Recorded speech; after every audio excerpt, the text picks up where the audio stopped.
You're listening to a 4x4 Radio Network podcast. Okay, now it's actually being recorded, so anything we say will have to erase. You'll have to erase. Flat check That too. Hey, Jeepers. Happy New Year, and welcome to the 2022 number one podcast. Podcast number? 132. Yay, I got something 132. right. Yeah. Okay.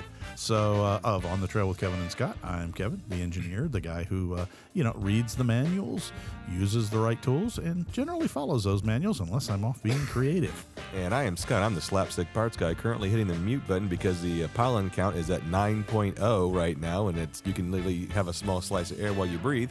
But also, I am the slapstick parts guy, but also I do not read instructions. I do not use a torque wrench. But again, while we will share it worked for us as well as what didn't, remember, it's up to you to do your research, read the instructions, and Please follow them. why can I do it when we don't have it in front of me, but I can't do it when we have it in front of me? Because when we have it in front of me, you don't concentrate on it because you think, oh, it's right in front of me. And then your eyes can't find the right spot. Yeah, good point. And, here you're I could see you were focusing on that interior screen on the back of your eyelids that you wrote it in with, Sharpie ink. Yeah, the one hamster's holding up the slide, the other hamster's holding the flashlight, the third hamster's reading. So It worked. exactly. Well, folks, hopefully you all are safe and sound since this is coming out on the 1st 2022. 2022, January. We hope you all survived 2021, and I say that with guardedness because not all of us did. But anyhow, it's been kind of a rough, I hate to say it, 2 years. I really It hope has, that yeah. 22 isn't catch 22. Yeah, no, please, I can't go through any more of this. It's been kind of it's been a year to say the least. Yeah. What is it we said earlier? We had plans for a grandiose year, and the universe laughed. Yes, it kind of said, yeah, you don't know. You are not in control there, buddy. So we will start off a little bit just telling you that later in the show we'll discuss the past year and the plans for the future year. We know we've been a little bit lacking on the get out on the trails, moving dirt, and there have been good reasons for all of those, or maybe they're bad reasons that they haven't, because they didn't happen. But, we'll talk about that a little later as the show goes on. But sincerely hope that all of you and yours had a great Christmas or whatever holiday you choose to celebrate. Mm-hmm.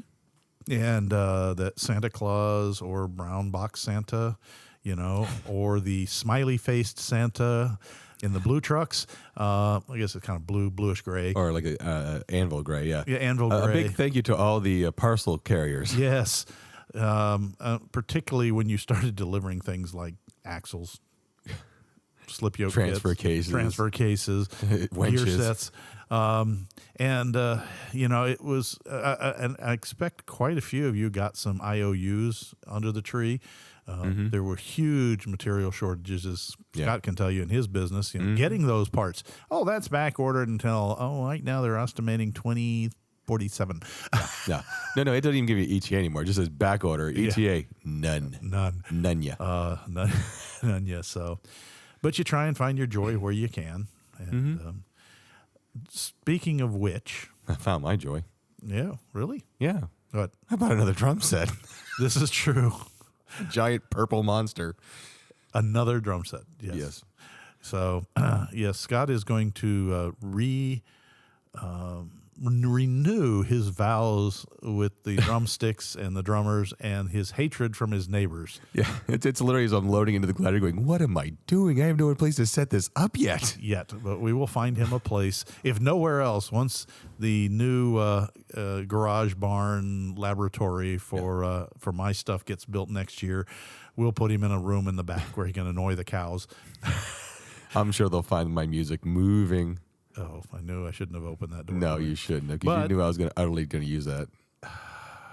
Quit milking it for all you're worth. I know. Anywho, what were we talking about now? Jeeps or something like that? Yeah, or? we were talking Jeeps. Although I was going to segue off into something Most of us can understand. Yeah, most of us can understand, and that was my wife and I had dinner the other night at a That's a small good restaurant in Brandon, Florida. It's an Irish type bar and grill. Mm-hmm. And no, it's not a chain, but it's a very nice little place, and it's maybe got an 8-item menu, so it's really not one of these gastronomical wonders, but it does have an Irish theme, and it's never that crowded, you know. Right. Well, it can be. We had a Jeep event there earlier last year, wasn't Yeah, it? no, this year, Ron at Red Scorpion and Shane at Drive Chef. Specialist had a Jeep get together there, and even in the middle of a rainstorm, we packed the place. Yeah. But we were there, and I think there were a total of 3 tables, you know, and sports on the TV and all that stuff like that. And a young lady walks in, and she's got this big bag with her, and she's talking to the bartender. And the bartender was, this is blah, blah. And after a few minutes, our food came out, and I wasn't really thinking about it. And then all of a sudden, I look over there, and I see the lady out with a couple of flasks of whiskey, and read a little closer. No, they're bourbon. Ooh, Right. you're getting my interest here. You know, It's Kevin's technically, Wheelhouse. I'm not drinking because I'm driving, but Right. and she's getting plastic cups out and a ice bucket, and she's pouring plastic cups full of a bourbon, and she comes around to every table. Would you like to sample this? And I'm looking at him going, Duh. sure. And she says, I'll be back to talk to you, so you get your opinions on it and that kind of stuff. And so I'll just give a shout out. It's called Bullet, Bulleit. That almost, if it was French, it would be Bullet. Belay. Bourbon. It's from Frontier Whiskey, or is a Frontier Whiskey, and it's a let's see. It's from Louisville, Kentucky, a small distillery, and they were bringing out samples. And I've got to tell you, now it wasn't a strong whiskey; it was only about 40 proof, but a lot of them are mild like that. But it was one heck of a smooth sipping bourbon. Nice. And the first thing I said was, and this was kind of funny, Scott was laughing when I was telling him the story early. He says, you got to share this one. I tend to be a little bit of a creative cook. All right. And one of my things I like to make is I do like to make a slow-cooked beef stew. And beef stews can often be bland, Right. not to go into culinary overload here. But I found that if I take skillet and heat it nice and hot and put a little olive oil in there and then saute the onions first for the stew and then flip that into the stew pot and then put the beef in and saute that till it has a nice crust on it, sear it on the outside and then flip that in. And then I need to I typically deglaze the pan. This is getting kind of Frenchy, Yeah. Typically, they'll use wine and they'll pour it in there and stir it around to kind of take all the burn-on stuff off because that actually tastes pretty good. It's a strong flavor packet if you ever try this. But I put a twist on that. Is the last time I made it, I used my Maker's Mark single barrel. Yeah. And I deglazed the pan. Everybody says, oh, you shouldn't waste that. It's not a waste of whiskey if it tastes good in the food. Yeah, you only use an ounce of it? Yeah, basically a jigger's worth, which is an ounce and a half. And don't do it over the flame because, of course, it'll fireball. That's how Which you is lose another my kind of breath. whiskey, but no, this is not cinnamon whiskey. Yeah. This was a literal fireball. But, I deglaze the pan, and I pour that liquid into the stew pot along with the beef and with the vegetables and all the other stuff like that. And we both, Sue and I, like, we can keep doing that. That was a really good. And I was just sitting there thinking, when we tasted this Bullet bourbon, I was telling the young lady that this is one of the uses I use for bourbon. And I looked up to see the chef from the restaurant and the bartender going, what you doing? Huh? Ooh, you hot? Oh. I'll have to go back and try their beef stew. Nice. And see if it has a bourbon taste. And I mean, you don't use a lot because you don't want a strong. This isn't. Yeah. You're not making braised in bourbon. It's just trying to make meals. After 60+ years of cooking things, you try and find some way to Spice it up a little bit. Spice it up a little bit. But anyway, Yeah. if you're around the Louisville, Kentucky region, I would tell you if a bartender's got a bottle of Bullet bourbon sitting back there, marked Bullet Bourbon Frontier Whiskey, it's worth a sip. It's really not a bad whiskey. I said, it's not the $100 bottle whiskey, but and excuse me, I realize I'm creating sacrilege here, calling it whiskey, but they are whiskeys. Yeah. They're just bourbons by their location of manufacture and the water that they use. But anyway, this is pretty good stuff. Yeah. Well, and just before everyone says, "Hey, did they get a sponsor?" No, No. we're sharing with you what worked, and it actually worked. This is not a sponsor. This was just one of those neat being in the right place at the right time. And if you like ice cream and they hand out free ice cream, I'm this gonna is try like it. Yeah. If I happen to like bourbon and I got handed out free bourbon, what's not to like?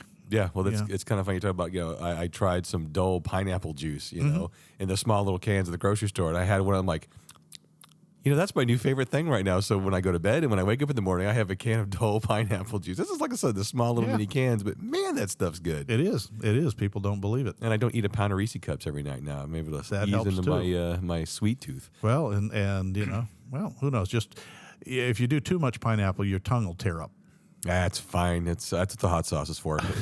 It's been years of just it's good. I deglaze my tongue pan with the pineapple juice. Okay, that works. That works. So anyway, back to Jeep related stuff. Yeah. So well, I do have to say a big thank you, because for those of you that have an LJ or a Rubicon, we got news for you. we kind of teased it a little bit, and coming up soon, I am going to be taking some road trips in the LJ. And I wanted to give things a clean bill of health. And our buddy Shane over at Specialty Drive Shaft or Gulf Coast Drive Shafts, we decided to. He asked a question and a little more technical, and I said, I have no idea. We'll have to ask Kevin, because we'll get to that point. But I said, look, can you do me a huge favor? And he's like, what's that? I said, would you mind just going through the drive shafts and letting me know what I got? Because I got a shimmy at 60 miles an hour. It's probably tires. I don't know. It's a Jeep thing, but.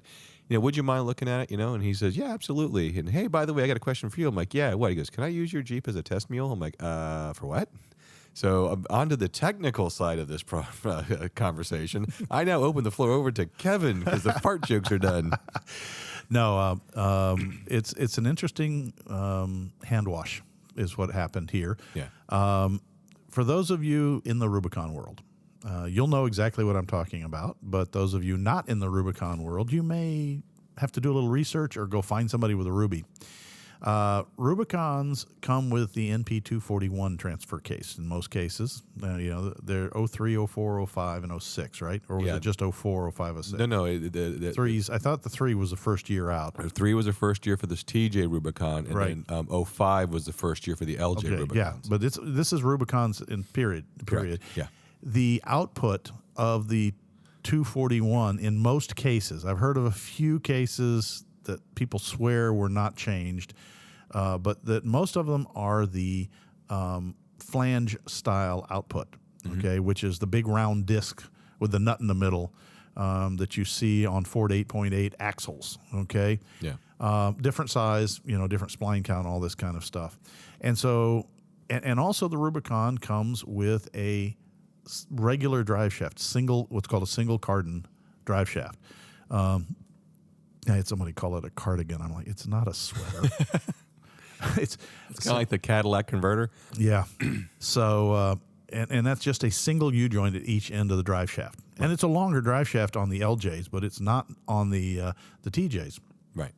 Well, in most cases, and like I say, there's some accounts that I've heard that the regular TJ Rubicons had a yoke output rather than a flange style. And a yoke's the one that looks like a fork that the heads of the U-joints kind of fit into little half sockets, and the bolts come in together. But for the flange people, every time you wanted to lift the Jeep and needed to stretch the drive shaft, you either had to stretch it with single cardans, which was problematic as far as developing shimmies. Yeah. Because your output flange actually has a harmonic balancer on it to smooth out your LJ known vibrations. Yeah. That was Jeep's attempt at smoothing it out. Well, Shane's idea was, he says, well, nobody makes a flanged input double cardan. But I think I can make one. Right. And he wanted to have a test mule to design and build it. And I'm not going to spoil his thunder, Yeah. but I will say that he did find a double cardan input shaft, and you when you look at them, that is a flange mount. And it actually, believe it or not, is from another Chrysler product. Right.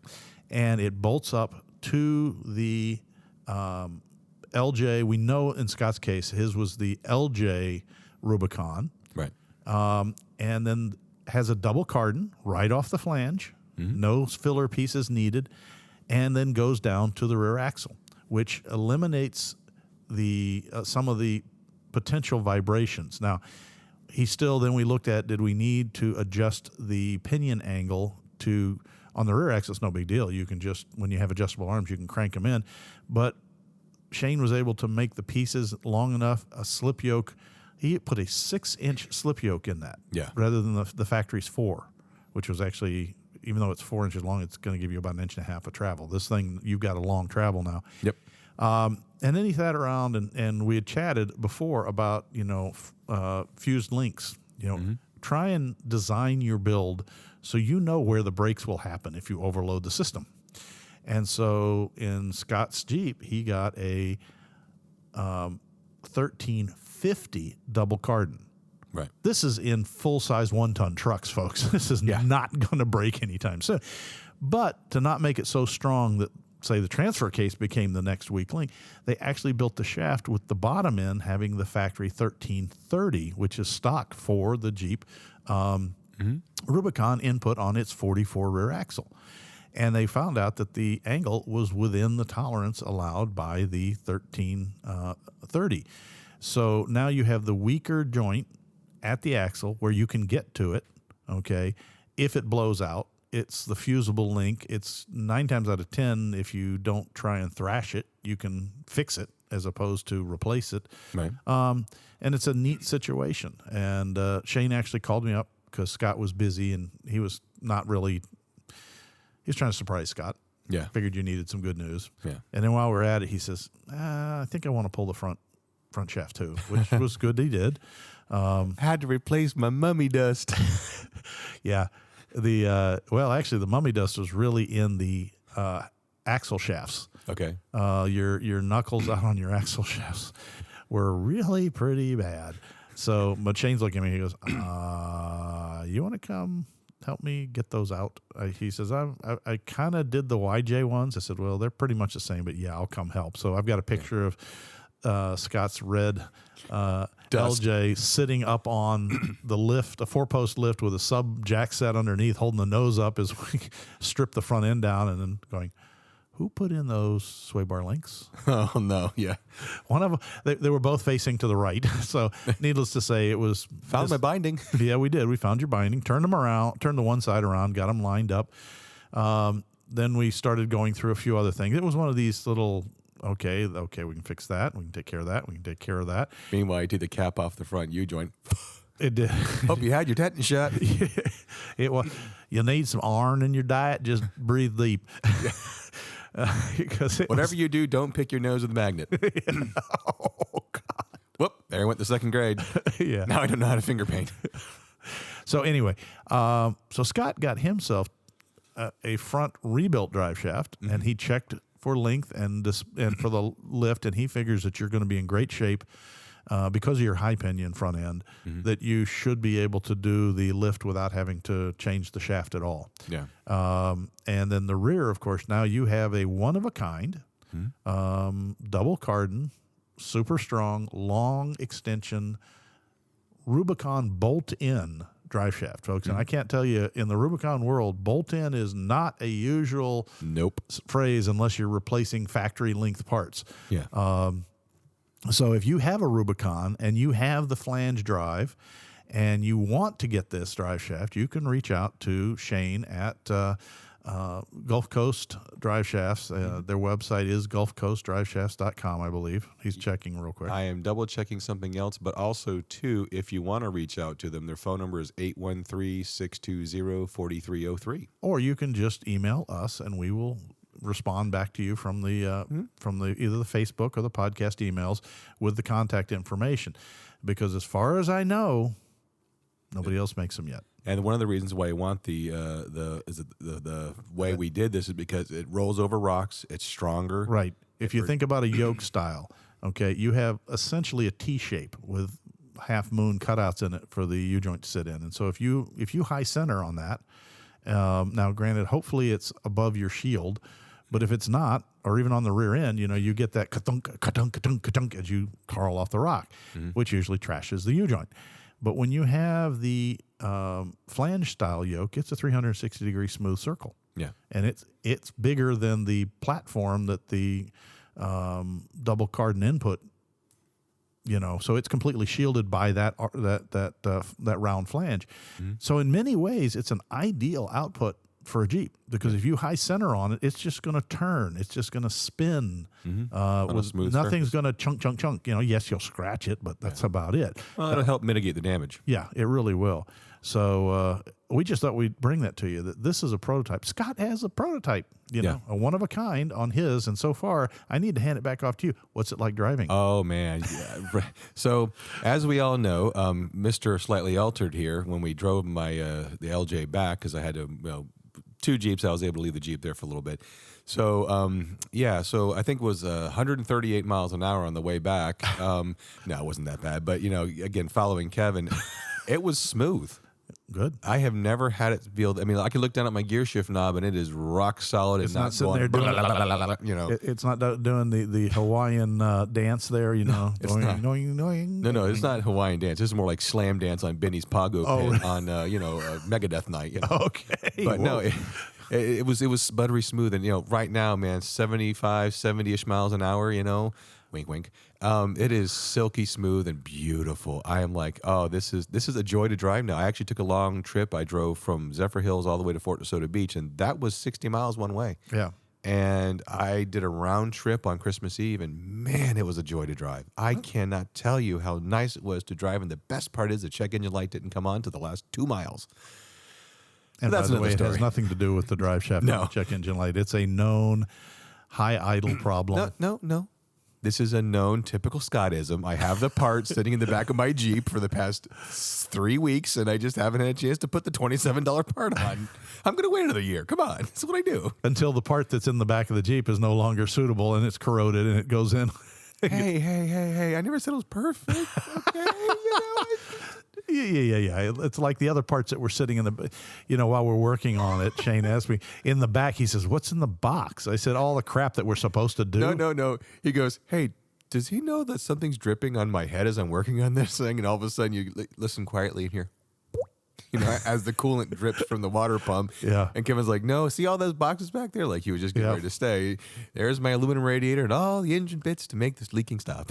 Yeah, it would drop. It literally would drip out of the, not even the vent hole on the water pump, the actual shaft bearing would drip, which would fall down. It would hit the steering linkage bar, roll sideways down that until you got to the passenger side, where it would drip to the steering stabilizer, and then would finally, like he said, whoop, right down off.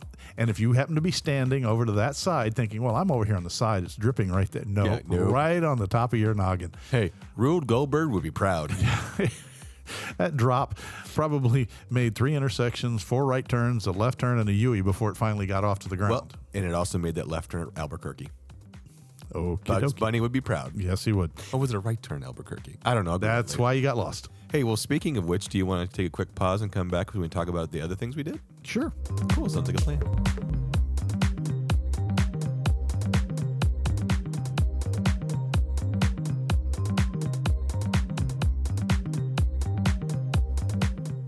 And hello, Jeepers, and welcome to the, I can't say commercial side of it because we don't have any commercials, but as we always say, be sure to check out our Facebook page, all of our social media, the 4x4 Radio Network, our Patreon page. Am I forgetting anything else, Mr. Kevin? Because I'm having a brain cramp at the moment. Ow, no brain freeze, maybe? I don't know. No, whatever.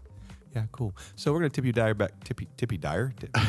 And for my next trick, I'll talk. We're going to Tippy Tire back on into the garage to talk about a really cool thing. Sorry, that joke was hot. Well, actually, I've got to start off with a shout out. Okay. And I just want to give a big shout out to Brandon, who sent a long. Well, we had kind of a lengthy chat back and forth via our Facebook mail, and I think it's public that you could go see it. But it turns out Brandon's working on his Jeep and was chasing some electrical problems and was asking a lot of questions about the crazy stuff that I've done. I think he asked me, I'm like, yeah, I use a stapler, the Batman signal, some Scotch tape, a prayer, and of course a zip tie. Yeah. And he got down to an interesting question that nobody's ever asked before. And then I'll tell you why he asked it. We came to at the end. But he says, so you do a lot of electrical work? And my answer was, well, yeah, that's what people ask for. You know, it's when I'm helping folks. So they go, what can I help you with? And they're like, electrical. This doesn't work. That doesn't work. Why does it do this? Why does it do that? Okay. When I tap the dash. The fuse blows. No. So he says, what special tools do you have? And I said, that's a really good question. A Maine Coon cat, a duck. I don't have a Maine Coon, but I do have cats. And no ducks. But we got ducked. I have to tell you something. This was hilarious. Okay, go ahead. We got given a duck, and it came with 3 little baby ducks. So we got it. Yeah.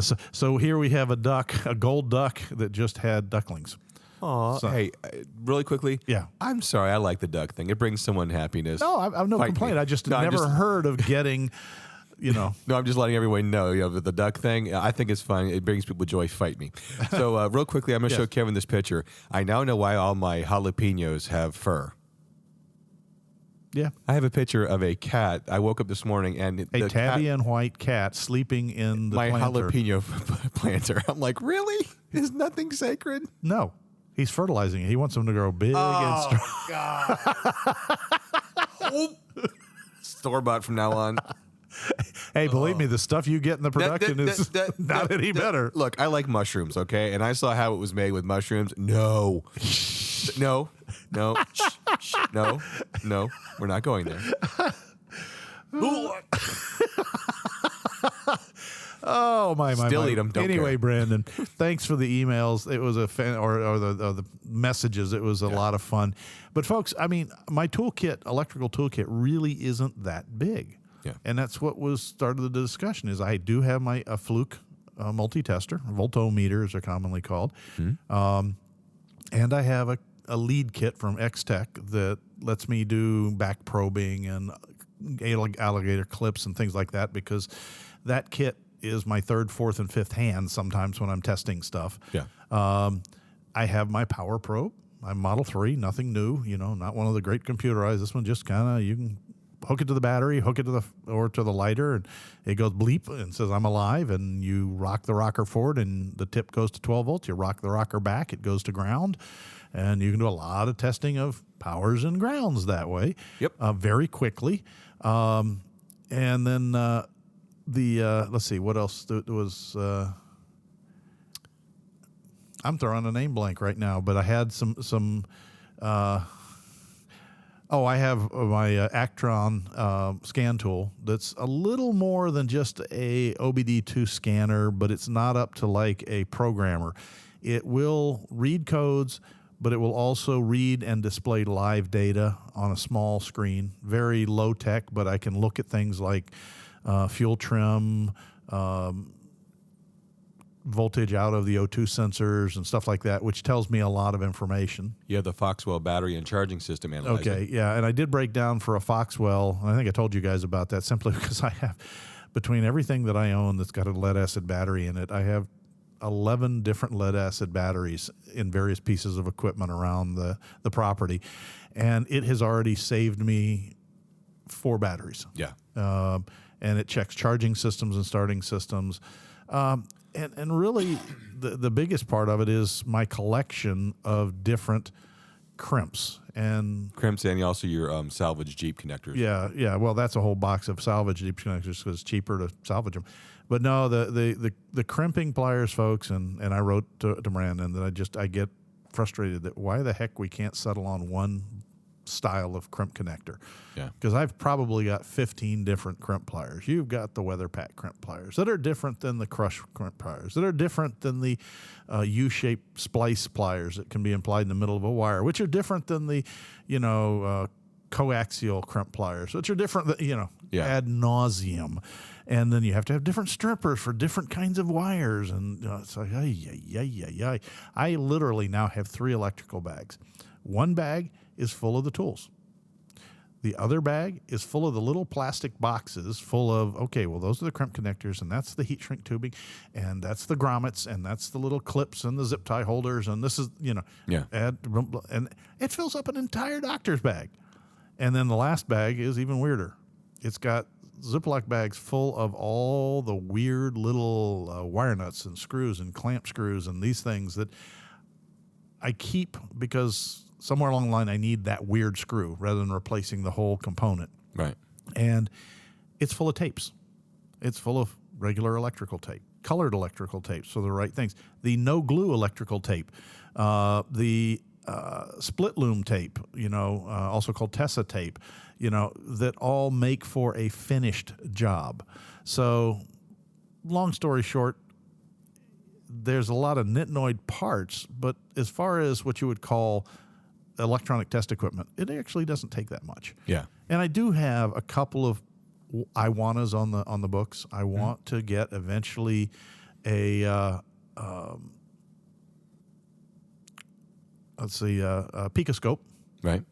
which, folks, is an interface between a laptop. It turns a laptop into an oscilloscope that lets you actually see the waveforms of electrical. And they're expensive. And I really want a minimum 4 leads because you can put one on the crank sensor and read the pulses from the crank sensor, and that tells you where you're rotating, as the engine is. And then you can put 3 in other things, like put 3 of them on your coil pack. Right. And look at the waveform and see how the spark looks on 3 of the cylinders. So if you're having a misfire on a cylinder, you can kind of get a look at it. If you can look at the actual electrical pulses driving the fuel injectors. And there's a lot to be known about that tells you a lot about the health of those equipment pieces very, very quickly without spending hours playing swap the injector, Yeah. or flip the plugs between cylinders. I mean, the old way works, but it's nice, but bloody thing's expensive. And so I've got to have a valid need for it before I get it. That's just one of those things that I'd like to have. Mm-hmm. I don't just put that in the someday. The someday pile. Someday pile. Someday over the rainbow. But anyway, it turns out that Brandon, why'd you want to do that? Well, it turns out he's an electrician. Yeah. But he's a commercial electrician, not an automotive one. And he's like, I need to get smart on this stuff. And I said, you probably have 90% of everything you need. Because we do get to my last tool, and I'll put it in the tool category. Mm-hmm. And you guys have heard me talk about this time and time and time again. Factory service manual. Yeah. When you have that tool and you understand how to read it, it's not that hard, folks. It really isn't. They actually have a chapter on how to read this manual. Mm-hmm. That if you read that, okay, you can chase down electrical gremlins a whole lot better. Yeah. With one proviso, Scott, I am going to go ahead and bring it up in this show. Okay. And this is a proviso. We'll have more discussion on it later. The biggest thing that I see most mechanics doing the electrical work failing with is reading the OBD2 codes, and they get P codes, and they automatically jump into that's where the problem is. Mm-hmm. Folks, that's a very dangerous mindset. If you don't take the time to understand what sets that code, okay, and if you have a factory service manual, there's a thing that tells you what is the set requirement for each one of those codes. But here's the thing, the ECU, PCM, TCM, BCM, all those computers can only report what they are told. Right. And what that means is a misfire. Let's say you're getting a cylinder 3 misfire, okay? Mm-hmm. Well, how does a computer know it's a cylinder 3 misfire? If you don't understand that, you'll realize that that's a dangerous code to just jump to an assumption. And a lot of people do. Oh, it's a misfire. It's got to be electrical. Yeah, it's got to be a plug or a coil pack. Yeah, or, but it may not be. All it is you have a knock sensor bolted to the side of the block of your engine, or 2, depending on the type of motor that you may have. And that is a microphone. It's a glorified piezoelectric crystal microphone. All right? And the computer is listening to that microphone. And it listens for 2 things, the amplitude of the thump and the timing of the thump. And it uses the timing of the thump off the crank and the cam position sensor. If the thump magnitude is what it expects for the RPM, there's a little table in there that, Chrysler said, well, here's what you should see. It Right. compares. And if it happens within so many milliseconds from this position to this position, that's a good fire. If it's too weak, too loud, too early, too late, not there, Right. that's a misfire. So which one is it when you get the code for cylinder 3 misfire? Right. Is it too early, too late, too loud, too soft? Why is it doing that? Okay. You can't just jump to an assumption. In fact, we were talking about, we have a Jeep I'm looking at right now that has that code, but it moves sometimes to 2 to 3. And that can be that window of opportunity is, okay, it only knows, let's say that it on the cylinder 3 window, it actually is hearing an early cylinder 5. Right. Yeah, as long as it's within the window and the amplitude's correct, guess what? That's a good fire. Yeah. Even though it's in the wrong cylinder. So you kind of have to be detective when you look at the P codes. Some of them are obvious. Okay, if you're having a circuit fault or a low or a bad grounds fault, those that tell you electrical, then you can pretty much go to that source and look for it. But a lot of these operational codes, you really got to be able to look. And that's why I want to get a Picoscope, is it lets me look at what's happening real time and go, okay, is it really misfiring, or are maybe we have a bad crank position sensor that's misreading. And how do you get a bad crank position sensor? You just replace it. Well, maybe not. We had one at Ron's shop that's a disc hooked to the flywheel that has the actual reluctor, the thing that goes past the sensor, causing the trigger. And one half of it was rusted away. Right. Guess what? Rusted away teeth don't fire. So, Or the wiring to it, like on my Comanche, you had to bypass the wiring on it. right. So these are kind of things. So to that end, we'll do more on that subject later. I've been drowning you guys in electrical right now, but because that's the world's been drowning me in electrical. Hey, they want to know. Yeah. So anyhow, now what did you want to get onto next? Sorry, Well, I segued no, and it's grabbed okay. that. No, Thank you, Brandon, again for the email conversation. I enjoyed it, and I hope it helped you. If you ever get down here to Florida, ring me up, and we'll take you out and take you on a horror walk of wiring failures in Jeeps. Well, no, basically what we also did, we finally addressed my coolant leak issue, which is like off brand for me because we did it like soon after it started. Yes. We didn't wait like 6 months, but we put in the new aluminum radiator, the Amazon Special made with Chinesium. Yep. And again, while we were in there, I decided to replace the serpentine belt, the fan clutch, the thermostat, of course, the water pump, the upper and lower hose, because as a parts guy, I'm thinking, well, you're in there. I don't know the history. This has 170,000 on the clock. I'm going to start traveling. Might as well, take that extra mile and replace those extra parts. Now I have a history of it.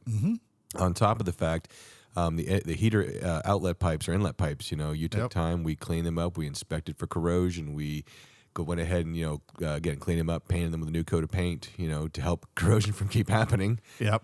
And folks, that's one of the things I want to shout out to Scott on that is that we could have done that job in an hour and a half. Yeah. It took us probably every bit of 4 hours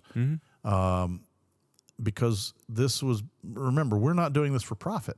We're doing this for reliability, for Scott's peace of mind, for his, drivability in the long haul. So we took the time, every single bolt that came out, no matter how scabby it looked, or benign. We took it over and I cleaned it up on the wire wheel and completely made sure that it was in good shape. We actually replaced the thermostat housing. Now his was salvageable, but rather than that, I keep one around. As weird as it sounds, folks, I keep a 4-liter thermostat housing around that's been cleaned inside and out because they do grow a lot of growth in there. Check them for rot through holes or cracks. And then I flatten because they are aluminum and they are notorious for warping. And, I understand more RTV will stop the leak, but only to a point. And then you start blowing RTV bubbles on the side as the pressure. Like blowing bubbles in chocolate milk. So, we took some time on this that you probably, if you do it yourself, take the time. I will tell you what, it went back a whole lot easier than it came apart. Well, again, all the grit, even though it is free Loctite, it's kind of nice to have the bolts go in smoothly. Yes. And we used Loctite where Loctite was necessary and not, we used sealant. the proper sealant on the wet bolts and those items that needed the wet sealants. I use a particular brand. I'd have to go look it up right now, but it's got ground up Teflon in the white oil and gas resistant matrix, and you put that on the threads and then wipe it off so it's just filling the threads. You screw it together, and I never have a problem lining up the fittings like on that hot water to the heater core feed line and that stuff. And like you say, took the time on that one because that's a bronze threaded nipple with a steel pipe sweated into it, and they're notorious for cracking and leaking. So what do? We wire brushed the whole thing off, cleaned it up properly, inspected, looking for cracks. There were none. So at that point, we went ahead and put an acid etch primer on it, and then put on a top coat of just a regular Rust-Oleum black kind of a finish. And again, it went on, and when you take your time, torque everything, it didn't leak. It fired up. It ran true. The belts run true. It's worth taking the time if you're doing it yourself. I understand if you're in a rush doing a trailside repair, you might just jam the bolt back in the hole, tighten it up. And the thing is you'll always say, well, I'll clean it up and redo it when I get home. You never do. And, it's temporary unless it works. Yeah. Well, one of the other things that made my eyeball twitch, because I started my parts career way back in the mid-'90s, you could buy a gallon of non-diluted coolant for $7.99, and that's buying the Peak brand or the name brand stuff. Yes. It shows you how I sell coolant all day long, but I really don't pay attention to the prices anymore. I haven't paid attention to prices in a very long time, which is why my eye twitched. And I literally had kittens. And even right now, you can probably hear the timbre of my voice getting a little agitated at $19 a gallon for distilled water and half of antifreeze because they didn't have any non-diluted stuff. Yeah, so when you buy the pre-diluted, they'll tell you, oh, but we use distilled water. Yeah, okay. I can go I can go buy a gallon of distilled water at my local grocery store for $2. Not even. It's $1.20 if you buy the good stuff because I run it in my ice machine at home. Okay. Ask me how I know. But the point is that I'm trying to follow the instructions and use the orange, the oat brand, whatever it is, because for 2000 to 2000, whatever, 7 or 9 or whatever it was, yeah. Yeah, 13, I think it is, or whatever. You use the orange brand because it has the organic acid technology, blah, blah, blah. And then I buy my 2 gallons, $43 later. And then Kevin goes, Scott, you got a 3-quart ready. You're going to need another gallon. I'm like, what? Sorry. So away we go to lunch, and I buy the 3rd gallon of water. So, anywho. But it's good. It's fresh. It's not leaking. You'll be able to keep it for a while. So next time I do this, which probably will be never, when I do this, it's getting green coolant because I'm flushing it all out. Because even all my texts are like, Scott, you should have used the green coolant. That's what we did. And this one's in Kevin's. Well, furthermore, you also changed to an all aluminum radiator, so you don't have that plastic aluminum combo crimp system that leaks. Yeah. Mother of pearl. Okay, sorry. I had to mute my microphone on that It one. came across on mine. Don't worry. Been channeling my inner Yosemite Sam, Rick, varmint. Varmint, yeah. Yeah.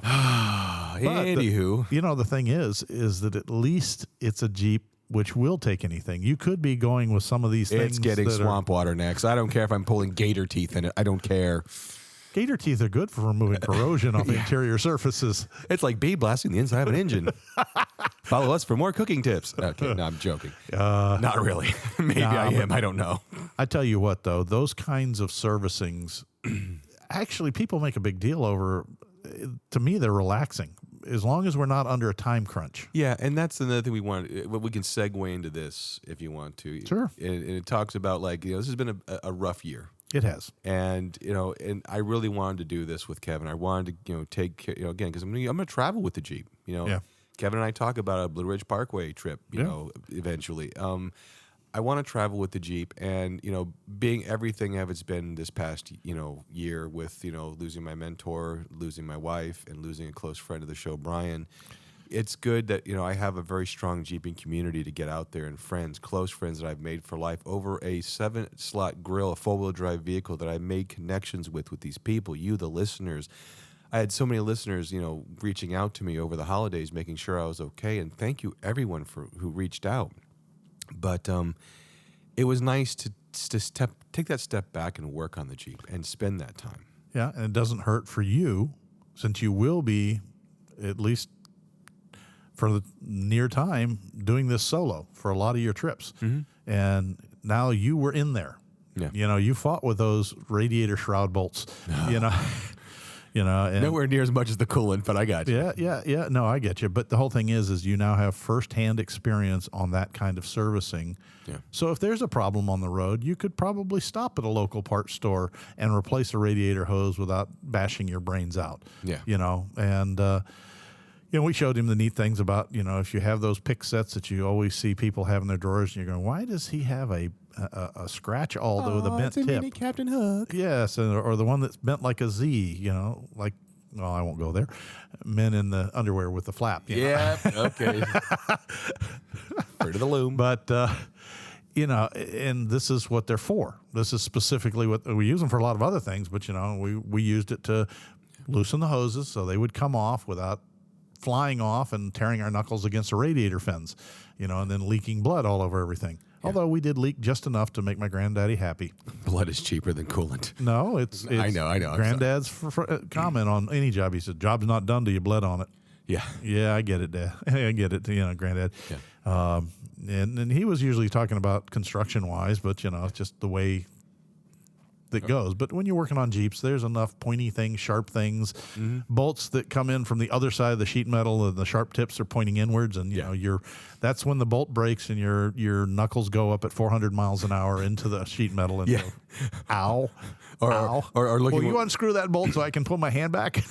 or you look down, you find that one zip tie, you kind of cut at an angle, and it's like a razor knife, and you stick your hand down there. It's like going to a sheet of razor blade, going, but it goes in the one way smoothly, and now you're kind of bringing it out the wrong way. It's like, Yep. Yeah. Yep.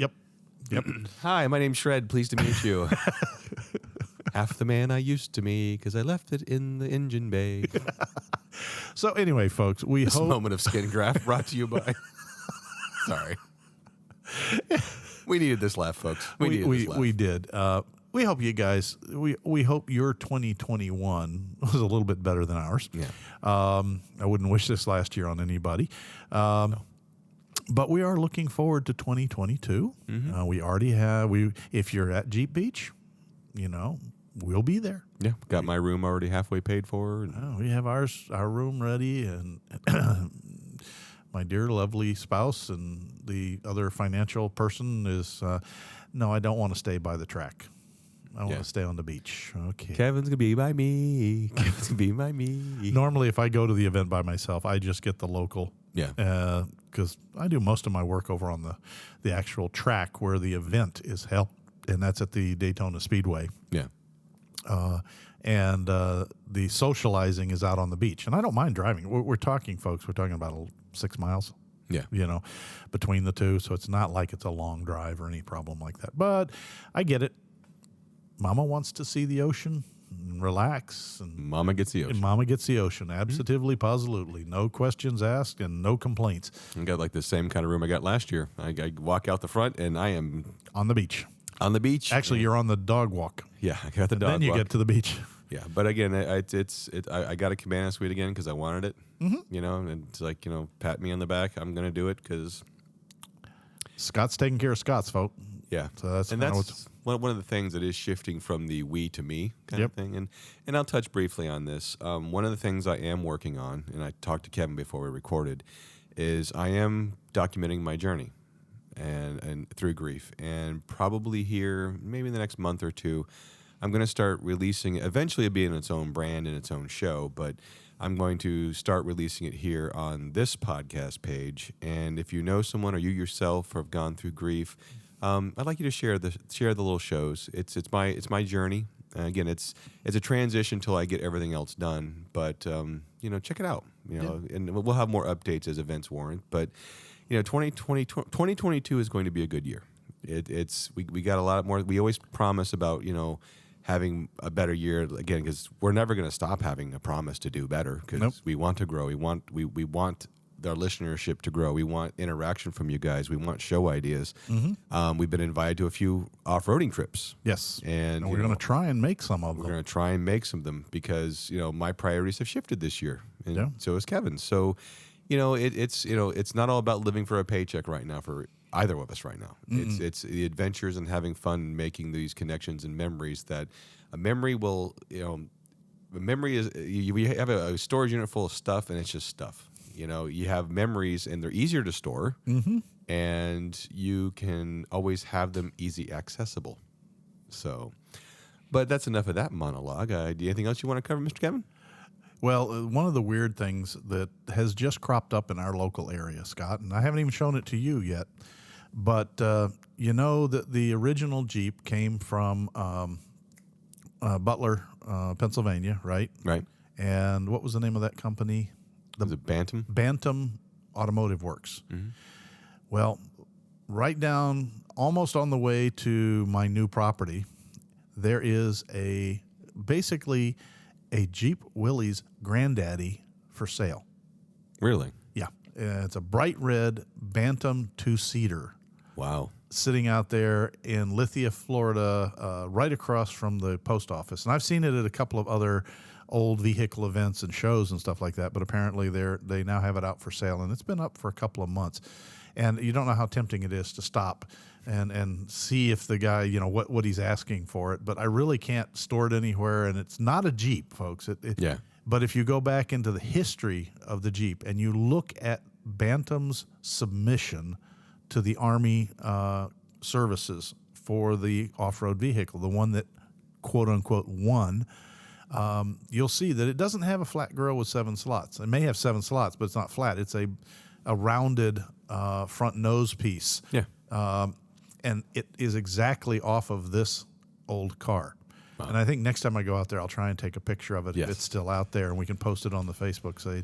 But it's the weirdest thing to see a Jeep's Granddaddy sitting for sale I'm moving to Nowheresville, Florida, but it's out there, folks. It's kind of out there in moo cows and strawberry fields and that kind of stuff. Where you can actually see stars.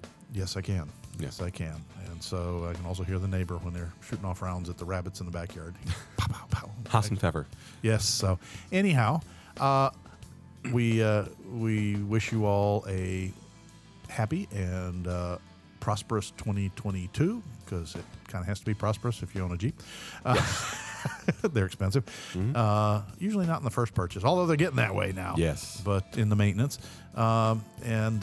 Again, please, if you have any ideas, questions, show topics, tech questions for me, go ahead and send us a message. Email us. Go to Facebook page. You're on that InstaFork or whatever it is, right? I don't know. It's Instabook or Facegrams. Okay. Yes. Scott takes Or care of that. And Insta-Twitter, I one of usually the get a note that says, somebody sent you a question. Go check it out. Yeah. Okay. So, again, we wouldn't have a show without you as the listeners. Thanks, everybody. It was an interesting 2021, particularly when we were hoping that it was going to be better than 2020. And, of course, we've got all that new stuff that's rolling in right now. Yeah, alrighty then. So on that note, I think it's time to lock up, put the Jeep in 4 low, and remember to take nothing but pictures, memories, and your trash when you leave the trail. He can do it, folks, from memory. I am impressed. Go. Okay, I did wear better underwear than pants. Okay. So, which I'm hope so, because we're actually recording from my work, which we should get going because they're going to lock that gate soon. And All right, I forgot my hacksaw. So, wait and be ready to hear another strange one in February. Yes. Happy Valentine's Day will be coming up that time. well, no, the January 15th, another show. Oh, that's right. We have the Yeah. 15th. Yeah, I'm forgetting. We're not monthly. We're bi-monthly. Exactly. We're not bi-monthly. Bi-weekly. Yes. One of those two. Well, yeah, it's, I'm math. retired. I don't First think and that 15th, stuff. yeah. No clocks, no money, no schedule, just out farting around and building things, right? Yep. Works All for right. me. All right, guys, bye. Bye. Proceeding has been provided for entertainment only. Proper service and repair procedures are vital to the safe, reliable operation of all motor vehicles, as well as personal safety of those performing those repairs. Standard safety procedures and precaution, including the use of safety goggles and proper tools and equipment, should be followed at all times to eliminate the possibility of personal injury or improper service which could damage the vehicle or compromise its safety. What he said. Thanks a lot for listening, guys. You guys have a great day. Bye.